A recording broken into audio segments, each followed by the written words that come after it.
اور آج بھی اخباروں کی وہ کلپ موجود ہے جس میں انہوں نے کہا کہ وقف بورڈ سے زمینوں کے کاغذات غائب کرا دیے گئے.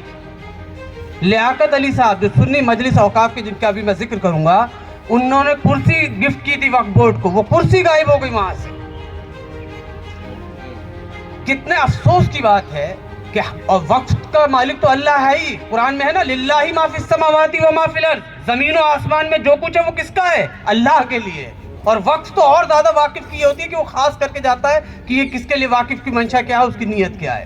تو سمجھیے کہ 1945 میں 7 جون کو جو گورنر جنرل اور لیاقت علی صاحب کے بیچ میں جو پیکٹ ہوا تھا, ایگریمنٹ ہوا تھا, اس ایگریمنٹ میں یہی بات رکھی گئی تھی کہ ان میں مساجد تھیں اور بہت ساری چیز تھی کہ آپ ان کو پریزرو کریں گے, اس کی حفاظت کریں گے. اور 1970 کے گیزٹ نوٹیفیکیشن کی بات بتاؤں, 1956 میں جب وقف ایکٹ آیا تو اس وقف ایکٹ میں کہا گیا کہ سرکار جو ہے سرویئر بنائے گی, جو جتنی بھی پراپرٹیز ہیں وقف کی جو جن کو نوٹیفائیڈ نہیں کیا گیا ہے, وہ اگر رننگ پوزیشن میں ہیں, وہاں پر نماز ہو رہی ہے, اگر مساجد ہیں, اگر وہاں کے قبرستان ہیں یا درگاہیں ہیں, تو وہاں تو 13 سال لگے اس سروے کو کمپلیٹ ہونے میں. اور 4 اپریل 1970 کو وہ گیزٹ نوٹیفیکیشن آیا جس کے اندر وقف ایکٹ کے ساتھ اس میں کہا سرویئر نے ساری دلی کی پراپرٹیز کو کتنی کون سی اسکوائر میٹر میں ہیں, کتنی اسکوائر فٹ میں ہیں, کتنی ایکڑ میں ہیں, وہ 1970 کے 4 اپریل کے گیزٹ نوٹیفیکیشن کے اندر ساری چیزیں موجود ہیں. اور وقف ایکٹ کے حساب سے اس سروے کو چیلنج کرنے کا ٹائم دیا گیا تھا صرف 1 سال, کہ اگر اس سروے کو کوئی چیلنج کرنا چاہتا ہے سرکار یا کوئی بھی, تو 1 سال کے اندر اس کو چیلنج کر سکتی ہے. لیکن اس کو چیلنج کیا گیا, لیکن اگست 1971 کے اندر, جو کہ اس کے چیلنج کرنے کے پیریڈ کے بعد کیا گیا ہے.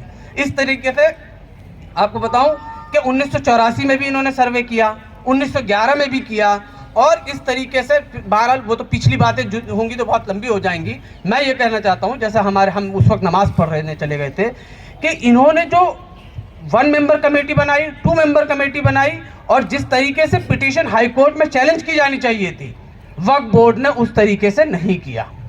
ان کے اسٹینڈنگ کاؤنسل نے جس طریقے سے پٹیشن کو اور پٹیشن کی رپورٹ کو دونوں کو چیلنج کرنا چاہیے تھا, انہوں نے نہیں کیا. اور جو بات ابھی تک نہیں سمجھ آ رہی, جو لوگ لیگل اس میں نہیں ہیں, کہ جب آپ کو کسی چیز پر اسٹے نہیں ملا ہے تو جو کورٹ کی ڈائریکشن ہے اس کو آپ کو فالو کرنا پڑے گا. لیکن وہ اور بات ہے کہ ہائی کورٹ کی ڈائریکشن نہیں تھی 2 ممبر کمیٹی بنانے کی, لیکن اس کے سامنے جا کے اپنا سبمیشن, اپنا پکش رکھنا تھا, اپنا حق رکھنے تھے. جو بھی کاغذات موجود تھے انڈیویجولی طور پہ, میرے پاس بھی لیٹر آئے, میں نے بھی جمع کر کے آیا, لیکن اس کو انہوں نے, چونکہ لوکس آپ پر نہیں بنتا, انہوں نے اس 2 ممبر کمیٹی کو مانا, 2 ممبر کمیٹی نے مانے ہی نہیں اس بات کو.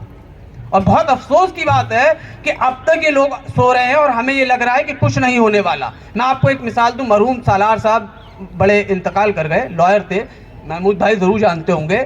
یہ جو ITB نظام الدین کے سامنے پنچ پیران پہ لال مسجد ہے, یہاں قبرستان بھی تھا, اور جب یہاں پر یہ لوگ ایکوائر کرنے آئے, چلتی ہوئی کورٹ میں سالار صاحب نے جا کے ہائی کورٹ سے اسٹے لے کر آئے اور اس ڈیمولیشن مسجد کو روکا, نہیں تو اس مسجد کو بھی منہدم کرنے والے تھے. اور آج بھی اس ITBP کے ہیڈ کوارٹر کے اندر کئی قبریں موجود ہیں, پورا کا پورا قبرستان انہوں نے لے لیا. تو یہ ہے ہماری عدم توجہی اپنے اوقاف کی پراپرٹیز کی طرف, کہ ہم سمجھ ہی نہیں رہے اس بات کو, اور ابھی بھی ہم اس نیند میں سو رہے ہیں. یہ جو لوگ ہیں کہ ہمارے اندر جو یہ مستحق لوگ ہیں, یہ سارے جن لوگوں نے اس کمیٹی کو یا اس طرح کے کمپین کو شروعات کری ہے کہ تاکہ عوام کے اندر بیداری لا سکیں. یہ 123 پراپرٹیز کا صرف مسئلہ نہیں ہے, یہ تو دھیرے دھیرے کر کے ہر چیز لیتے گئے, شرنک ہوتا چلا گیا. وقف بورڈ اکارڈنگ ٹو خود سچر کمیٹی کی رپورٹ کے مطابق ہندوستان کا تیسرا سب سے لارجسٹ اوننگ وہ ہے شعبہ ہے. پہلے نمبر پہ ڈیفنس ہے, دوسرے پہ ریلوے اور تیسرے پہ وقف ہے. اور اس کے باوجود ہمارے ہاں یہ حالات ہیں. 1,20,000 کروڑ کی پراپرٹی سچر کمیٹی نے اپنے دور میں بتایا تھا. اس وقت جو ایوولوشن کیا گیا تھا پراپرٹی کا, وہ 1,20,000 کروڑ کا, اگر آپ سچر کمیٹی کی سمری پڑھیں تو پوری. تو بہرحال اس میں نہیں جانا ہم تو, چونکہ میں اس لیے بتا رہا ہوں چونکہ میری مسجد خود اس کے اندر آتی تھی, اور میں خود اس وقف کے قانون کو اور دوسری چیزوں کو سمجھتے ہوئے آج ہی الحمدللہ ہم نے ایک کیس جیتا ہائی کورٹ میں.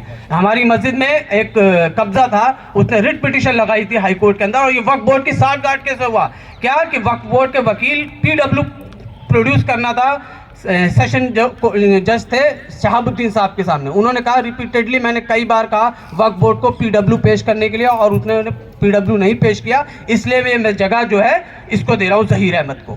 وہ آج کیس ہم جیتے ہیں کئی سال کی لڑائی کے بعد, بلکہ کاغذات اس کے حق میں جا چکے تھے. یہی ہے کہ اگر لوگ, وجہ سے کہا گیا کہ آس پاس کے لوگ اگر توجہ نہیں دیں گے تو دھیرے دھیرے ساری پراپرٹیز ختم ہوتی چلی جائیں گی. اور یہی ہوا ہے. آپ چاہے بگل ان کو دیکھ لیجئے, چاہے اوبرائے کو دیکھ لیجئے, ساری وقف کی پراپرٹیز ہیں, آن ریکارڈ ہے یہ. لیکن کیوں؟ چونکہ ہمارے آنے والی جنریشن کو پتہ ہی نہیں ہوگا کہ یہ وقف کی پراپرٹیز تھی کسی زمانے میں, اور ہمارے آبا و اجداد اس لیے کر کے گئے تھے کہ ہماری آنے والی جنریشن کو آسانیاں ہوں. لیکن ہمارے پاس خود اتنا بہترین نظم ہوتے ہوئے آج ہم دوسروں کے آگے ہاتھ پھیلانے پہ مجبور ہیں. سچر کمیٹی کی رپورٹ کے مطابق ہے نا کہ کئی جگہ پہ تو مسلمان جو ہے دلتوں سے بھی بدتر ہے. کیوں؟ کیونکہ اس کی وجہ یہ ہے کہ نہ تو ہم اپنا نظام کو قائم رکھ سکے, اور نہ ہی جو ہمیں چیزیں ملی تھیں ہم اس کی حفاظت کر پائے, اور اس میں ہمارے اپنے ہی واحد. ہم اس میں سرکار کو دوش دینے کی بات ہے. میں بس اپنی بات کنکلوڈ کروں گا کہ وقف بورڈ واحد ایک ایسا ادارہ ہے جس میں سرکار کا تو کوئی رول ہی نہیں ہوتا. سارے ممبران آپ کے مسلم, سارے ذمہ دار آپ کے مسلم, جو سی او آتا ہے وہ بھی مسلم ہی ہوگا, چاہے وہ آئی پی ایس بیوروکریٹ ہو, چاہے وہ دانش ہو, اس کو بھی مسلمان ہی لانا ہے اکارڈنگ ٹو وقف ایکٹ. اس کے باوجود اگر ہم وقف کی پراپرٹیز کی حفاظت نہ کر پائیں تو ہمارے لیے واقعی شرمندگی کا لمحہ ہے.